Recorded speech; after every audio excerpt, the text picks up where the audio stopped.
and I thank you for rearranging your schedules. Unfortunately, I'm not able to do the stakeout today. I'll be at the rally, but I still wanted to have the opportunity to chat with all of you. So a lot's happening here on Capitol Hill, but I wanted to take a moment to chat about a topic that I've been passionate about, and I think the Senate is passionate about for years, and that is fighting the scourge of fentanyl. As you know, I led a CODEL to China last month and met directly with President Xi, similar to President Biden's meeting tomorrow. The topic that probably took more time than any other, and he spent 85 minutes with us, which was sort of unprecedented, was fentanyl. And we made a plea to President Xi to stop the precursor drugs. We made a plea to President Xi to stop the precursor chemicals that Chinese companies export to Mexico, and there the gangs, the drug gangs, make them into fentanyl and send them into America. And I told President Xi there could be tremendous, it is reported, he's very worried about the negative opinion of China in the United States. And I told him nothing could help raise China's image a little bit in the United States, anything more than stopping the flow of fentanyl. That would be the thing that could most benefit China's image here in the United States, which needs repairing, because fentanyl is a scourge. It kills tens of thousands of our kids all the time, and he has the power to stop it. I even said to him, my father's a small businessman. He studied this. He said, your father helped us against the fascists, because my father flew over the Himalaya mountains in World War II. But I said, my father's a little small businessman, but he would know a good deal when he sees it. The harm to your economy with stopping these precursor drugs would be minimal compared to the benefit to the United States and the world. Well, I believe we made real progress with President Xi on this issue, and I'm very optimistic that good news will come from tomorrow's meeting between President Xi and President Biden on the issue of fentanyl. And if China stopped the flow, it could put I can't think of anything that would do more to stop fentanyl from coming into the United States than China stopping the flow of these precursor drugs, which incidentally are illegal in China, but they don't do anything to stop them. We also talked with Xi about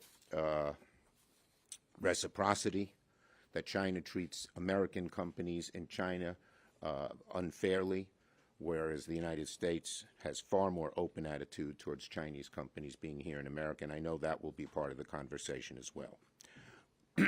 On Senator Tuberville, later this afternoon, I will be going over to the Rules Committee as they mark up the resolution allowing the Senate to finally confirm the military promotions currently being blocked by Senator Tuberville. For 9 months, Senator Tuberville has single-handedly prevented the swift bipartisan confirmation of hundreds of generals and flag officers and put our military more in jeopardy with each passing day. As a result of Senator Tuberville's holds, America's national security is paying a price. Our military readiness is paying a price at the time when we need military readiness more than ever. And these I don't know if we have any water here. And the spouses and children of these people who have served their country for decades is being held in complete turmoil and jeopardy because of Senator Tuberville's stubbornness.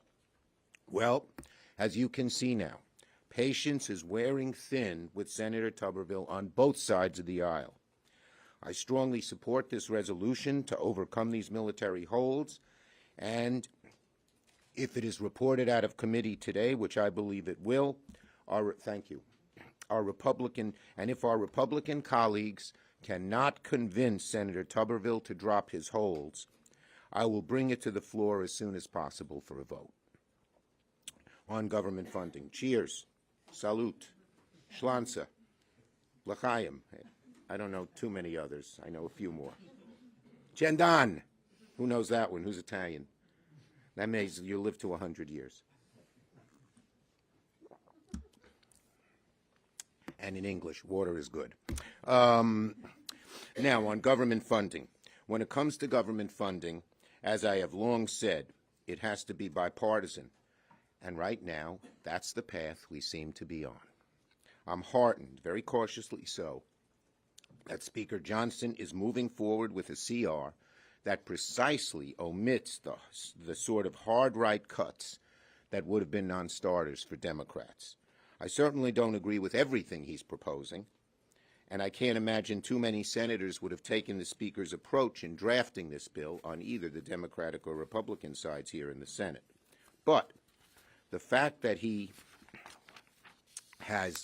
proposal before the House does two things Democrats pushed for, and I talked to him about on the phone ahead of time.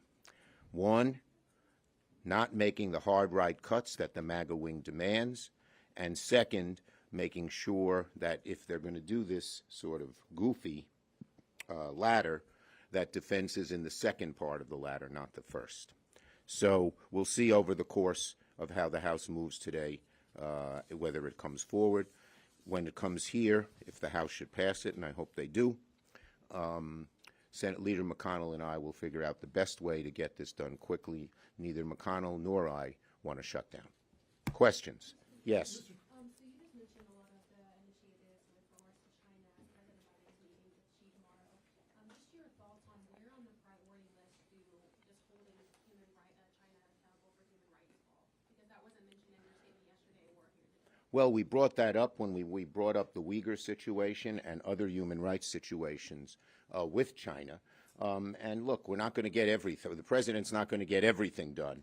If he makes some progress on some key issues and the relationship is beginning to be repaired, because despite the fact that I've been a China hawk for decades, we have to, we have to try to get as good relations as China as possible, but still make it clear to them that we have real differences as to how they're treating their people, but also our companies and our people. Yes, next. Following up on that question, another topic of conversation, I was wondering if you or if you're hopeful President Biden speaks to Chinese officials about what China can do to reduce emissions and contribute to Again, the climate crisis, especially in advance of the COP. We brought that up, and as I understand it, that's an area where discussions so far, and this is according to the ambassador, Mr. Burns, we're beginning to make some real progress on that. Yes. Senator Schumer, why is it important for you to show solidarity with Israel and go to the rally today? And also, what are your thoughts on some of your colleagues from New York, like Representative Ocasio-Cortez and Mr. Bowman, calling for a ceasefire? Look, I am for three policies. I think we ought to be pursuing three policies. One, to radically reduce the presence of Hamas. They are a real threat. Two, to free the hostages. And three, to minimize civilian casualties. As you're signaling support for this CR in the House, the White House over the weekend called it a recipe for more Republican chaos and more shutdowns. They called this unserious. Do you agree with them? Look, I think that we all want to avoid a shutdown. I've talked to the White House, and both of us agree, the White House, myself, that if this can avoid a shutdown, it'll be a good thing. Yes. Senator, in the past, you said you would welcome taking a closer look at TikTok. Say that again. In the past, you've talked about welcoming taking a closer look at TikTok ban regulations. Since the start of the war, Republicans have started calling for TikTok bans again, given the fact they believe that Hamas is spreading propaganda online. Does this provide any further urgency to tackle? Well, recently I talked to Senator Warner about this, who's been working with the Republicans, and he's going to get back to me with some recommendations. Yes. What is the soonest that the Senate would put the House CR up for a vote if it is approved this afternoon in the House? We would like to do it as soon as possible. Both McConnell and I want to avoid a shutdown, so getting this done, obviously, before Friday midnight. You know the Senate has lots of arcane rules, but McConnell and I are going to work together. We talked about this yesterday to get it done as quickly as possible. Yes?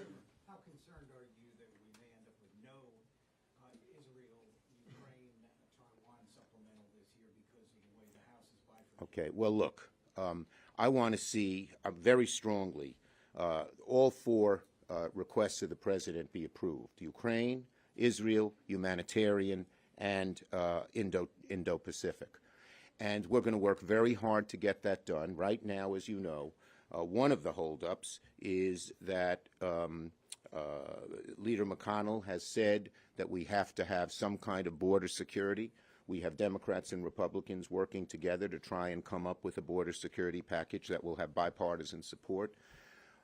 But we have to get this done, and as soon as we come back in Thanksgiving, it will be a very high priority to get all 4 of them done. All 4 have bipartisan support in the House together. Go ahead. Sort of got me there. I mean, the idea of doing these all holistically. Speaker Johnson this morning made the point that they have at least passed something on Israel, sort of daring the Senate to act.